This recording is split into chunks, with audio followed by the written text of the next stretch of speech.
pada ayatnya yang ke-6 sampai ayatnya yang ke-16. Sama-sama kita baca ayat 6 sampai ayat yang ke-16, saudara. 1, 2, 3. Mengapa aku takut pada hari-hari celaka, pada waktu aku dikepung oleh kejahatan pengejar-pengejarku, mereka yang percaya akan harta bendanya dan memegahkan diri dengan banyaknya kekayaan mereka. Tidak seorang pun dapat membebaskan dirinya atau memberikan tebusan kepada Allah dan nyawanya, karena terlalu mahal harga pembebasan nyawanya dan tidak memadai untuk selama-lamanya, supaya ia tetap hidup untuk seterusnya dan tidak melihat lubang kubur. Sungguh akan dilihatnya orang-orang yang mempunyai hikmat mati, orang-orang bodoh dan kubur binasa bersama-sama dan meninggalkan harta benda mereka untuk orang lain. Kubur mereka ialah rumah mereka untuk selama-lamanya, tempat kediaman mereka turun-temurun. Mereka menganggap ladang-ladang milik mereka. Tetapi dengan segala kegemilangannya manusia tidak dapat bertahan. Ia boleh disamakan dengan hewan yang dibinasakan. 14. Inilah jalannya orang-orang yang percaya kepada dirinya sendiri. Ajal orang-orang yang gemar akan perkataannya sendiri. Seperti domba mereka meluncur ke dalam dunia orang mati, digembalakan oleh maut. Mereka turun langsung ke kubur, perawakan mereka hancur. Dunia orang mati menjadi tempat kediaman. 16. Tetapi Allah akan membebaskan nyawaku dari cengkraman dunia orang mati, sebab Dia akan menarik aku. Amin. Saudara, pasal 49, saudaraku, itu ditulis oleh Bani Korah. Ditulis oleh Bani Korah, Bapak Saudara, dan seperti kita tahu, Mazmur adalah tulisan dari beberapa orang yang kemudian disadur, diambil sama Daud dan dimasukkan ke dalam kitab Mazmur, Bapak Saudara. Tetapi Daud tulis, kalau itu tulisannya Korah, dia tulis. Kalau itu tulisannya Yedutun, dia harus tulis itu Yedutun. Dan yang Daud lihat, Bapak Saudara, apa yang disampaikan oleh Bani Korah tentang hal yang penting. Dan saya melihat Daud masukkan itu dalam kitab Mazmur, karena Daud setuju sekali dengan apa yang ada di pikirannya daripada Bani Korah. Saudara, di dalam pasal 49 ini, Bapak Saudara, Bani Korah, Saudara, membahas tentang ada 3 kelompok umat Tuhan. Kalau Saudara melihat dari ayat yang ke-6 sampai ayat yang ke-16, saya menyimpulkannya, Saudara. Saya menyimpulkannya, Bani Korah, Saudaraku, menemukan ada 3 kelompok umat Tuhan. Siapa itu umat Tuhan? Ya, saya dan saudara. Ya. Saya melihat Bani Korah tidak membahas orang lain. Ya. Saya tidak melihat Bani Korah membahas tentang umat-umat atau orang-orang di luar bangsa Israel. Tetapi dia sedang membahas tentang orang-orang yang ada dalam kaum Israel, umat-umatnya Allah. Dan dia menemukan 3 kelompok, saudara. Dan sebetulnya 3 kelompok ini juga ada di tengah-tengah orang percaya, ya, di tengah-tengah gereja Tuhan, di tengah-tengah orang-orang Kristen, bahkan di tengah-tengah pelayan Tuhan, di tengah-tengah hamba-hamba Tuhan, saudara. Apa itu, saudara, 3 kelompok itu? Yang pertama, hidup dan percaya akan kekayaan. Jadi sudah disinggung, saudara. Hidup dan percaya akan kekayaan. Percaya akan kekayaan. Uang itu jadi apa ya? Jadi kepercayaannya. Kekayaan itu jadi kepercayaan. Kalau dia nggak punya uang, ya nggak jadi percaya diri, dia nggak ada percaya diri, dia jadi minder, dia jadi putus asa, dia jadi orang yang nggak berani menghadapi hidup. Saudara, dia jadi orang yang nggak punya gairah dalam hidup. Itu orang-orang yang percaya akan kekayaan. Dia jadi nggak semangat, saudara. Ya betul sih, saudara, uang adalah sesuatu yang menyemangati, tapi ada orang-orang yang kemudian jadi putus asa, jadi hilang pengharapan, jadi nggak ada gairah hidup, saudara. Karena saya melihat begini, ada orang-orang yang nggak punya duit, tapi gairah hidupnya tinggi. Kenapa? Karena semakin dia nggak punya duit, semakin bergairah dia. Bergairah bekerja, bergairah dalam berjuang, sudah. Tapi ada orang-orang kelompok yang jadi hilang gitu pengharapannya, jadi males, jadi apa ya? Jadi tertekan begitu hebat hidup. Yang kedua, hidup dan percaya akan diri sendiri. Dia percaya sama diri sendiri, pengalamannya, kehebatannya, kepintarannya, saudara, ilmunya. Dia percaya akan apa yang dia miliki. Ini saudara, ya. Percaya akan kemampuannya, ya, saudara.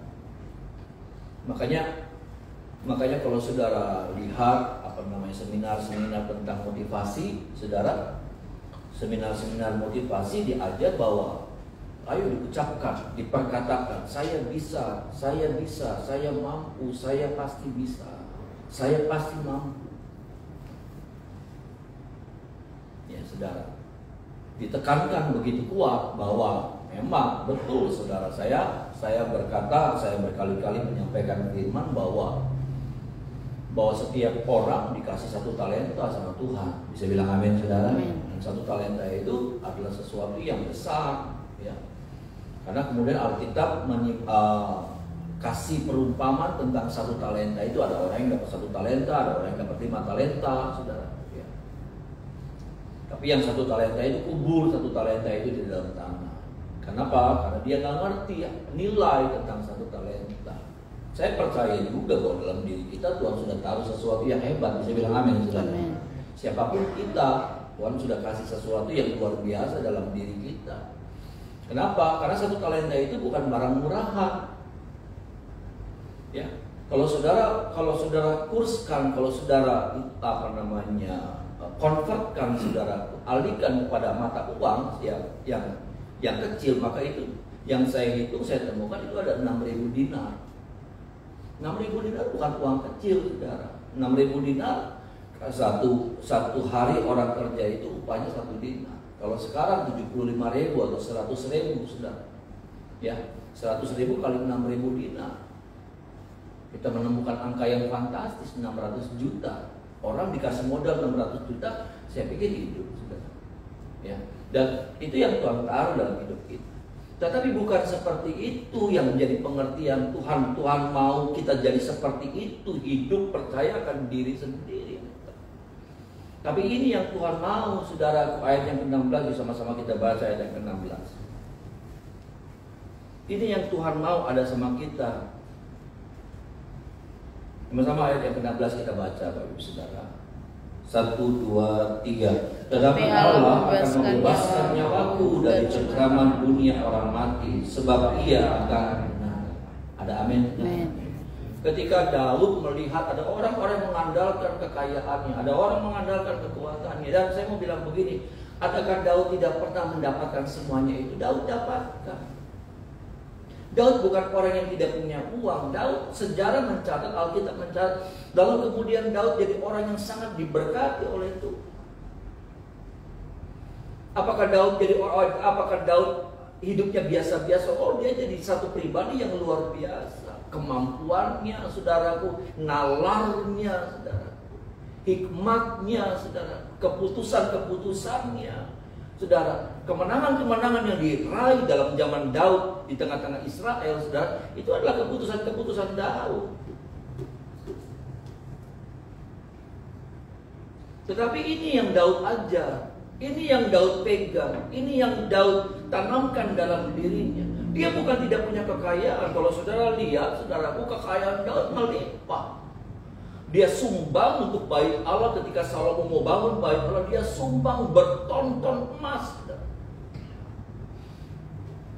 Yang nilainya itu triliunan. Kalau dihitung, dirupiahkan, itu nilainya triliunan.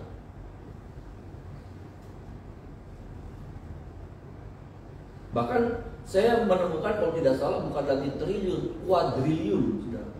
Ya. Artinya begini, Daud begitu diberkati, tapi ini yang Daud buat, ini yang Daud tetapkan dalam hatinya, ini yang Daud disiplinkan dalam dirinya. Apa, saudaraku? Tetapi Allah akan membebaskan nyawaku dari cengkraman dunia orang mati, sebab Ia akan menarik. Apa ini artinya? Daud hidup bergantung sama Tuhan. Ada amin, saudara. Dia tidak mengandalkan kekayaannya, dia tidak mengandalkan ke pengalamannya, dia tidak mengandalkan kemampuan diri sendiri, tapi dia mengandalkan Tuhan. Sampai di sini, saudara, sebelum kita melanjutkan, sampai di sini kita ada dalam kelompok yang mana? Kita ada di kelompok yang mana? Kelompok yang pertama kah? Yang mengandalkan kekayaan. Lalu kemudian ketika kekayaan itu nggak ada, berkurang, hilang jadi gairah kita, sukacita kita, pengharapan kita.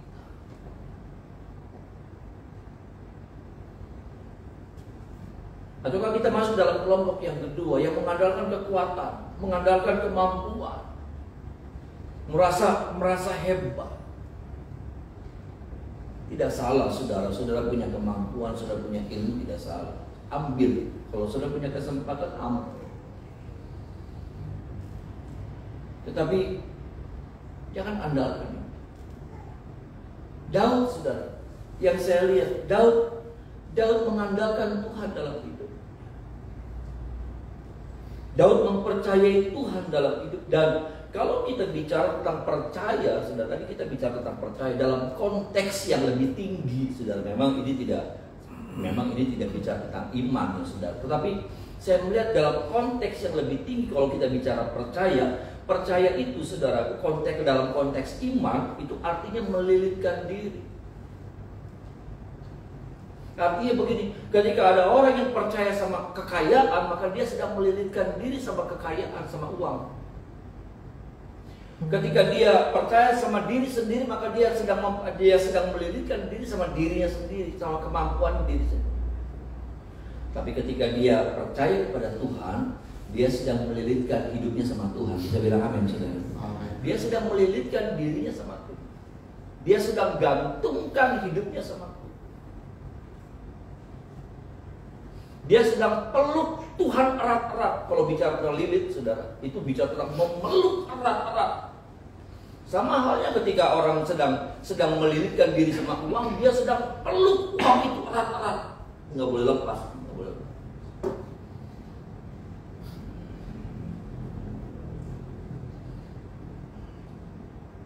Dan ketika orang percaya kepada Tuhan, dia sedang melilitkan dirinya kepada Tuhan, dia sedang peluk Tuhan erat-erat.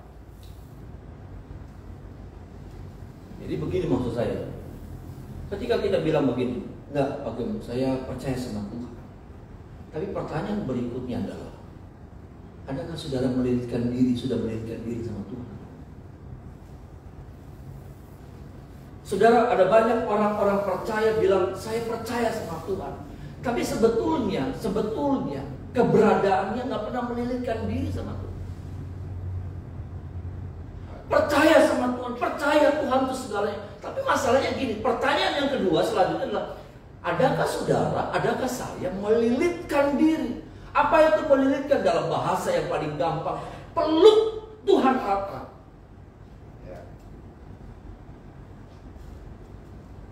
Karena kebanyakan enggak. Kita bilang percaya sama Tuhan, kita bilang mengandalkan Tuhan. Saya emang enggak, Pak. Saya enggak ngandalin kekayaan, saya enggak ngandalin kekuatan saya. Tapi pertanyaan selanjutnya, maaf nih saudara, itu datang juga sama saya, itu datang juga sama Bapak Ibu saudara. Pertanyaannya saudara, seperti apa hubungan sama Tuhan?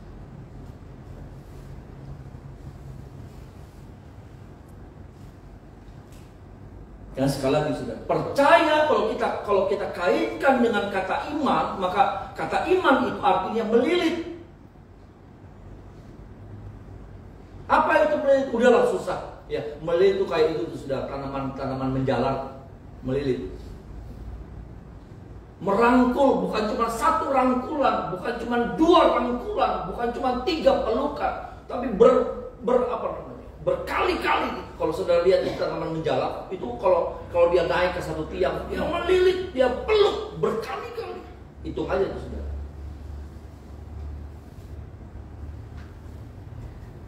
Adakah hidup kita sudah seperti itu?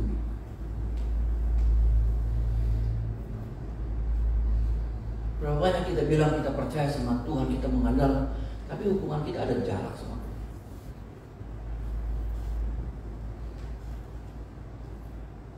Saudara, Daud bilang, saudara, waktu dia mengandalkan Tuhan, Daud bilang begini, Allah membebaskan nyawaku dari cengkraman dunia orang mati, sebab Ia akan menarik aku. Apa sih artinya ini, saudara? Ada saat Daud bilang begini, cuma Tuhan yang bisa tolong dia. Ada amin, saudara. Ada saat uang bisa tolong dia. Ada saat kemampuan otak, pengalaman bisa tolong dia. Tapi ada saat-saat pengalaman, ada saat-saat peristiwa di mana semuanya nggak laku.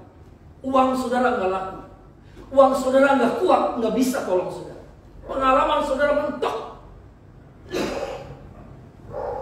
Tapi Daud bilang begini, ada Tuhan yang senantiasa siap bela Daud. Ada amin, saudara.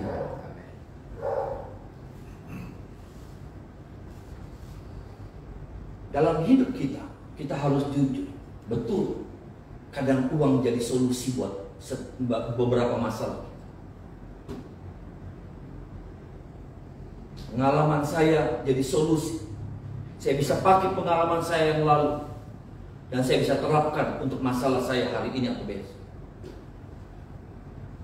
Tapi ada saat-saat di mana semuanya nggak laku, mentok. Cerita tentang pernikahan di Kana, perkawinan di Kana, itu bicara tentang ini. Itu bicara tentang apa? Uang nggak laku. Ya, air anggur mau habis, pesta masih berlangsung. Kalau tidak ada solusi, pesta itu bubar di tengah jalan. Iya dong, saudara. Karena air anggur itu jadi sesuatu yang sangat berarti sekali. Harus ada, tidak boleh tidak. Dan tidak bisa digantikan oleh menu yang lain. Dan kalaupun mereka punya uang, keluarga ini punya uang, tapi air anggur itu sudah habis, di kota itu sudah nggak ada. Dia harus pergi ke kota lain untuk apa? Beli air anggur. Perjalanan udah. Zaman itu transportasi tidak seperti sekarang. Siapa yang tolong mereka? Tuhan yang hadir di tengah-tengah pesta itu. Bisa bilang amin, saudara? Tuhan yang hadir di tengah-tengah pesta itu, yang bisa tolong, yang bisa kasih solusi buat mereka. Saya yakin bukan cuman apa yang ada dalam Alkitab, cerita tentang apa yang ditulis dalam Alkitab, tapi saya percaya juga itu sudah jadi pengalaman saya dan saudara. Ada saat-saat di mana kita udah mentok, tapi kehadiran Tuhan lah yang membela dan menolong menyelamatkan saya dan saudara. Saya nggak tahu pengalaman, tapi kalau saya boleh ulang lagi pengalaman saya, saudara, ya, saya ingat waktu saya siapin tadi, saya ingat bagaimana waktu saya antar Mika ke Israel, studi di sana. Saya pulang, sudah tahu cerita ini berulang-ulang, tapi buat saya itu sangat memberkati saya. Saya pulang, saya turun, saya pernah cerita, saya turun dari taksi. Ceritanya sih sebetulnya mau menghemat, saudara. Karena dari Netanya untuk pergi ke Ben Gurion, airport, itu mahal banget gitu. Itu 2 jutaan naik taksi itu, saudara. Jadi kami ke mall dulu ceritanya. Ke mall, setelah dari mall kami ambil angkot, saudara. Tapi kan angkot di sana kan Mercy, saudara. Mercy gede itu, saudara. Bukan angkot kayak gini, angkot Mercy gitu, Mercy yang Sprinter tak apa tuh, saudara. Mercy. Ada angkot. Kami udah tahu, ini nanti ke terminal besar, ke terminal bis, terminal gitu ya, saudara. Nah dari situ kemudian kami ambil taksi. Itu, saudara. Ceritanya sih mau menghemat, karena jutaan, saudara, dari situ tuh jutaan. Naik taksi di Israel tuh kayak di Jepang, mahal. Dari situlah kemudian kami pergi ke bandara. Nah waktu turun, saya buru-buru turun, karena di depan itu saya melihat di depan pintu itu ada troli. Dasar orang kampung, saudara. Ya, saya pikir tinggal tarik kayak di Indonesia, atau bayar pakai koin. Jadi saya tarik. Barang-barang sudah diturunin. Ya, saya pikir semua barang sudah turun. Ya sudah, jadi supir taksinya, oke, bye, thank you, pergi. Nggak tahu ranselnya saya ketinggalan di dalam. Masalahnya kalau cuma isi baju sama apa sih nggak ada masalah, tapi isinya paspor sama visa.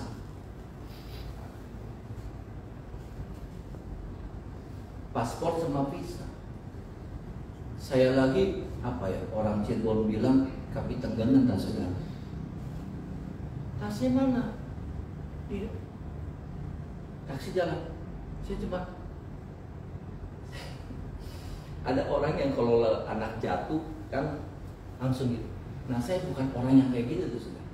Saya bukan orang yang bereaksi cepat. Saya tuh suka nonton gitu. Kalau ada anak jatuh, kalau Mika jatuh, duk gitu. Baru sadar, iya jatuh gitu. Nah sama yang waktu taksi juga. Jadi malah dada-dada gitu, karena mungkin supir taksinya ngelihat dan dia pikir saya lagi dada-dada sama dia. Ya. Udah, nggak ada paspor sama visa. Dibawalah kami datang ke kantor polisi bandara. Kecil sih sudah. Ambil ngakian untuk polisinya tuh ngakian, jaminan, gitu. Acu tak acu. Kami udah panik, ya. Dia bilang begini, ya sudah, kamu ke kedutaannya kamu. Istri saya bilang begitu, kami dari Indonesia. Polisinya udah gundul sudah begitu. Betul. Karena kan tidak ada hubungan diplomatik antara Indonesia sama Israel. Kalau itu ada, saya bisa datang. Dan saudara harus tahu, itu hari Jumat. Sebentar lagi Sabat. Sabat itu apa namanya? Aktivitas orang berhenti. Saya cerita bukan buat apa, saya lagi cerita tentang bagaimana cuma Tuhan yang bisa tolong saya dan saudara. Amin saudara. Saya berdoa karena itu jadi masalah besar. Yang saya bilang, saya sempat WA teman saya, pendeta Jadi Runtungan yang di Perth. Saya WA dia. Waktu selesai sudah udah beres, dia bilang, saya telepon dia. Jadi puji Tuhan, sudah beres. Dia sudah cari tiket untuk susul saya ke Israel. Kenapa? Saya bingung, saya tanya ini, kenapa Bung Jani? Emang masalah ini? Bukan masalah lagi Pak Bob, itu masalah besar sekali. Dia mau tolongin saya ceritanya, mau susul saya ke Israel. Bayangkan. Saat itu saya cuma bisa berdoa. Tenang sih hati saya, tapi saya cuma mikir ini waktu terus berjalan. Dan visa saya habis hari ini. Sudah tahu visa saya habis hari ini. Pesawat itu kalau nggak salah jam 10 atau jam 11 malam, habis hari ini. Jadi kalau sampai saya ada masalah, lalu besok berangkatnya, saya nggak bisa terbang. Visanya sudah nggak berlaku. Saya bisa ditarik. Dan nanti urusannya sama Mika bisa deportasi juga Mika. Aduh saudara, saya cuma bilang ada hal-hal yang kita bisa selesaikan. Ya, uang kita bisa selesaikan, koneksi kita bisa selesaikan. Tapi ada masa-masa, ada kasus-kasus, ada peristiwa-peristiwa, semuanya nggak laku. Mau pakai apa di situ? Mau pakai apa di situ? Cuma berdoa. Saya bilang begini, CCTV-nya dibuka. Istri saya bilang sama dia, kan saya kan bisanya bahasa Rusia, saudara. Istri saya bisa bahasa Inggris, saya bisa bahasa Rusia. Hurra, gitu. Saya bisa. Ya. CCTV-nya dibuka. Dia bilang begini, oh nggak bisa. Coba. Itu CCTV Israel kayaknya bisa tembus, maaf nih, bahasa kasar, bisa telanjangin Bapak Ibu Saudara. Itu di pintu gerbang saya lihat, saya bilang sama istri saya waktu masuk pintu gerbang ambil parkir tuh, tiket kayak gitu tuh. Itu CCTV-nya gede-gede. Itu sampai ke dalam-dalam juga kelihatan, sampai mesin juga kelihatan. Barangkali ada simpan apa gitu di dalam mesin kelihatan. Israel. Saya bilang buka CCTV-nya, karena dia kan cari taksinya taksi apa tuh saudara, ya. Nggak bisa. Coba. Dia nggak tahu Tuhan gerakan bagian yang pengelola bandaranya yang nolongin saya. Orang itu datang tapi habis itu ninggalin kami. Saya pikir ya sudah nggak ada, dia nggak mau nolong. Ternyata dia yang buka itu sudah. Dia buka CCTV dan dia cari taksi yang nomor berapa. Sampai akhirnya waktu saya lagi berdoa, dia ada telepon si polisi yang cowok, dua polisi cewek sama cowok. Polisi cowok telepon, dia telepon, ya. Saya cuma bilang dalam hati ini dengan iman, saya bilang ini pertolongan Tuhan, ini pertolongan Tuhan. Dan betul, dia tutup telepon, dia bilang ini berita baik, taksi yang kalian pakai sudah ketemu.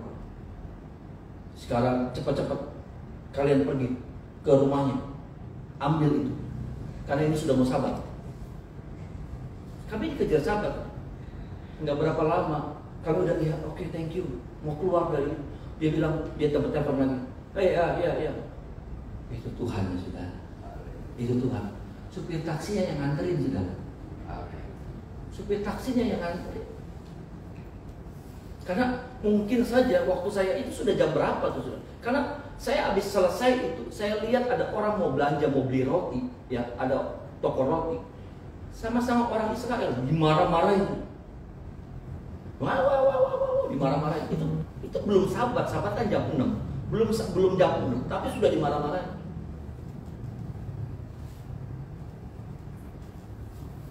Dia datang anterin dengan sukacita. Ya, kamu bayar ya, kamu kaya. Iya. Polisi bilang begini, polisi di situ masih ada uang, sudah saya masih ada sisa uang. Polisi bilang begini sama saya, beneran. Polisi bilang, udah kamu nggak usah periksa uangnya. Yang penting dokumen kamu balik.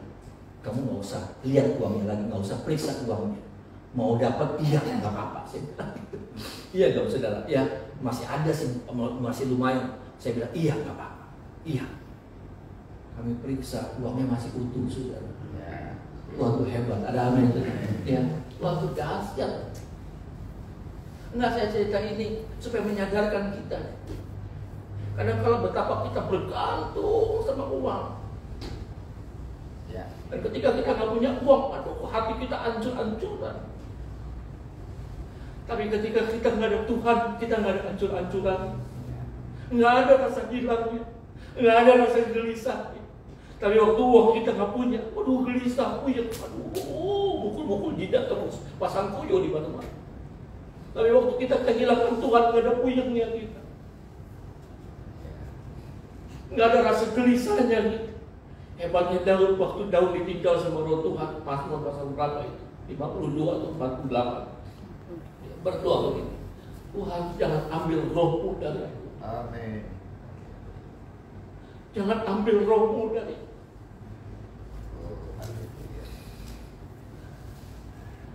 Kita kalau nggak punya duit, ya sama sih saudara saya ini. Tapi kita belajar, punya panggung gitu, melihat mata kosong.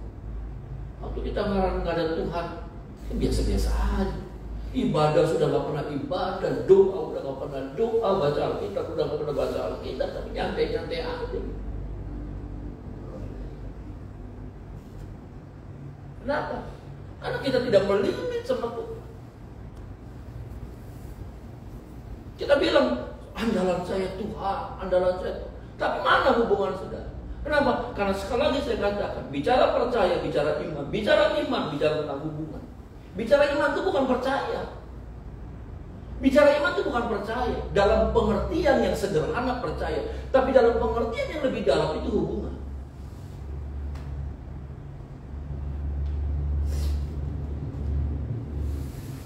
Saya harus bangun hubungan saya sama Tuhan baik-baik. Banyak hal yang saya nggak mampu selesaikan. Tapi kalau ada Tuhan dalam hidup saya, bukan saya yang menyelesaikan, Dia yang hidup yang ada dalam hidup saya. Dia yang menyelesaikan masalah-masalah saya. Bisa bilang amin, saudara? Dia yang menyelesaikan. Untuk masalah ekonomi, pekerjaan, bisnis saudara, usaha dagang saudara. Saya harus jujur, saya nggak bisa. Saya nggak pintar seperti orang lain. Menggembalakan, saya bilang sama hamba Tuhan, saya nggak malu. Di situ saya mau cerita begini, Tuhan yang hebat, itu yang harus kita andalkan dalam hidup ini. Ya, saya cerita kemarin Mukerna, saya udah bingung, saya sudah nggak tahu ceritanya. Tapi, aduh, kalau bukan Tuhan, dan saya melihat saya semakin terkagum-kagum dengan Tuhan yang hebat yang ada dalam hidup saya. Dan saya nggak boleh cuma bicara tentang percaya, saya mengandalkan Tuhan, tapi apa? Hubungan saya nggak beres, hubungan saya renggang. Selama saudara memperbaiki hubungan, saudara punya hubungan yang baik sama Tuhan, saudara, saya mau bilang, jangan takut hadapi hari-hari di depan saudara. Dia akan berperang ganti saudara. Ada amin saudara. Saya melihat Daud itu bukan orang hebat, tapi ada aja pertolongan Tuhan, ada aja jalan keluarnya, ada aja.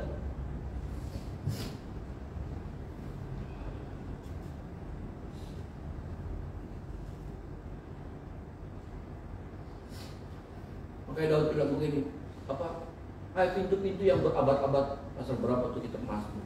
Hai pintu yang berabad-abad, ya, terbuka supaya masuk Raja kemuliaan. Siapa Raja kemuliaan? Tuhan, jaya dan perkasa. Apa sih artinya itu yang saya katakan? Kenapa? Nggak ada pintu yang nggak bisa dibuka.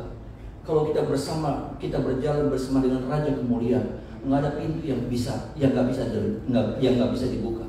Pintu yang berabad-abad. Saya ngalamin banyak pintu yang berabad-abad yang berdiri depan saya. Tapi karena ada Tuhan yang menyertai kita, pintu itu dibukakan oleh Tuhan. Ada amin sekarang. Pintu yang berdiri yang gak pernah ada orang bisa buka. Kenapa? Karena Daud berjalan bersama dengan Raja kemuliaan. Apa itu bicara tentang Raja kemuliaan? Kadang kalau kita cuma bicara tentang kita jadi anak raja. Tapi bicara tentang Raja kemuliaan itu bicara tentang kedaulatan Tuhan dalam hidup kita. Bicara tentang Raja kemuliaan itu bicara tentang apa? Bagaimana penundukan diri kepada kita total sama Tuhan. Tidak ada perbantahan. Nah, kalau kita bicara tentang Raja, nggak ada yang bisa nasihatin Raja, nggak ada yang bisa berdebat sama Raja. Absolut keputusan Raja itu absolut, nggak bisa diganggu. Tolong kita ya saudara. Saya rindu kita semakin memperbaiki hubungan kita sama Tuhan. Saya juga. Supaya apa? Kita akan mengalami saudara, bagaimana Tuhan yang hidup dalam hidup kita. Dia akan berperang ganti saya dan saudara untuk menyelesaikan banyak hal yang tidak bisa kita selesaikan dalam hidup ini. Apa yang saya khotbahkan itu saya harus pertahankan dalam hidup saya. Saya harus terus bangun itu hubungan sama Tuhan. Kenapa? Karena saya tahu tanggung jawab saya besar. Saya nggak bisa selesaikan dengan ini saya.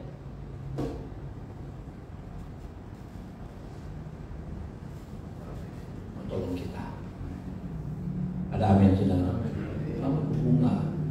Percaya itu bukan cuma perkataan. Percaya itu bukan cuma perasaan. Percaya itu apa? Perlu Tuhan erat-erat dalam hidup kita. Ada lagu lama, ku tak dapat hidup tanpa Dia, ku tak dapat hidup tanpa Yesus, Dia sumber kehidupanku. Kata-katanya bagus. Ku tak dapat hidup tanpa Dia. Banyak orang merasa kuat, apalagi Daud punya. Daud punya ini, Daud punya ini. Daud punya ini, tapi dia nggak andalin semuanya. Dia andalkan Tuhan. Dia andalkan Tuhan. Sekali lagi, mengandalkan Tuhan bukan cuma ucapan. Mengandalkan Tuhan bukan cuma perkataan, perasaan. tapi mengandalkan Tuhan, itu hubungan. Makanya Daud bilang, 7 kali dalam sehari aku memuji-muji Tuhan. Satu hal telah kuminta kepada Tuhan, itu yang aku ingin, diam di rumah Tuhan seumur hidup. Hubungan. Tolong kita ya saudara. Kadang orang bilang begini, ya Pak itu si pendeta, Pak itu si pendeta, itu mesti mereka baik. Saya cuma mau tanya gini, apakah yang namanya kemenangan itu hanya kebutuhan pendeta?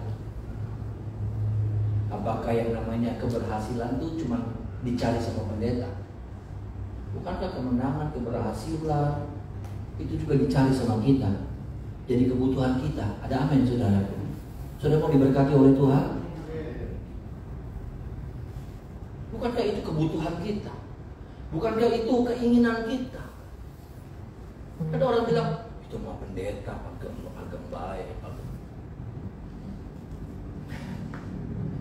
Ya kembali lagi pada pilihan. Ya, tapi saya lebih memilih. Saya punya waktu, harus sediakan waktu buat Tuhan.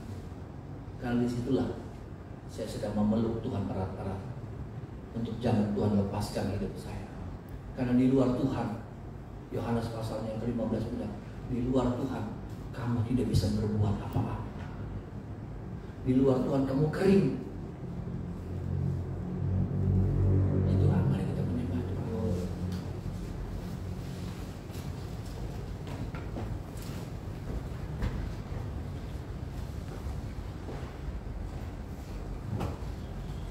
Ini kan ujian yang tadi 15:6-9.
Amin. Kuat dalam hidup. Ya benar. Tolong kami Tuhan. Hingga hidup kami melekat sama Tuhan. Tidak ada yang perlu kami harus khawatirkan, bahwa Tuhan yang akan berperang ganti kami. Benar. Amin. Tidak ada pintu yang akan terus tertutup. Pintu-pintu akan Tuhan bukakan buat kami, Tuhan. Bahkan pintu yang berabad-abad ini Tuhan bukakan buat kami dalam nama Yesus. Terjadi dalam hidup kami. Terima kasih Tuhan. Terima kasih. Berkati setiap keluarga kami. Amin. Berdoa setiap istri, anak-anak kami, keluarga kami diberkati. Terima kasih Tuhan. Bangsa negara kami Indonesia diberkati. Kota kami Cirebon diberkati. Kami rindu kami pulang dari tempat ini. Kami diberkati mana kami berada. Pekerjaan Tuhan di keteruan diberkati. Tambahan bilangan jiwa yang ada, jiwa-jiwa hidup bertumbuh mengalami income bersama kami cepat. Bahkan semua gereja-gereja Tuhan kota Cirebon juga semuanya diberkati oleh Tuhan. Tangan kami arahkan ke setiap jiwa-jiwa yang kami doakan. Dalam nama Tuhan Yesus, keselamatan yang daripada Tuhan menjadi bagian mereka dalam ada papa, mama, kakak, adik, keluarga, sanak saudara, keluarga kami, cucu-cucu kami yang belum diselamatkan. Tuhan selamatkan mereka oleh anugerah Tuhan yang besar. Pagi ini kami berdoa untuk hamba-hamba yang akan kembali ke Sorong. Tuhan menyertai Tuhan Pak. Amin. Oh Tuhan Pak Tuwo, Pak Liando, Pak Angkau, Tuhan menyertai. Terus pakai hambamu, ada tugas tanggung jawab yang besar, yang berat, yang mereka tidak mampu kerjakan, tetapi ada Tuhan yang memampukan mereka. Amin. Tuhan memisahkan mereka, berkati mereka, mampukan mereka Tuhan. Terima kasih, dan apa yang menjadi kebutuhan mereka juga. Tuhan Allah yang sudah memanggil kami, Allah yang setia, yang menyediakan segala sesuatunya. Terima kasih. Kami angkat tangan kami percaya tangan kami yang berangkat, tangan kami adalah tangan kami yang diberkati oleh Tuhan. Amin. Terima kasih. Kami sambut hari yang baru berjalan bersama dengan Tuhan di dalam nama Tuhan Yesus. Haleluya.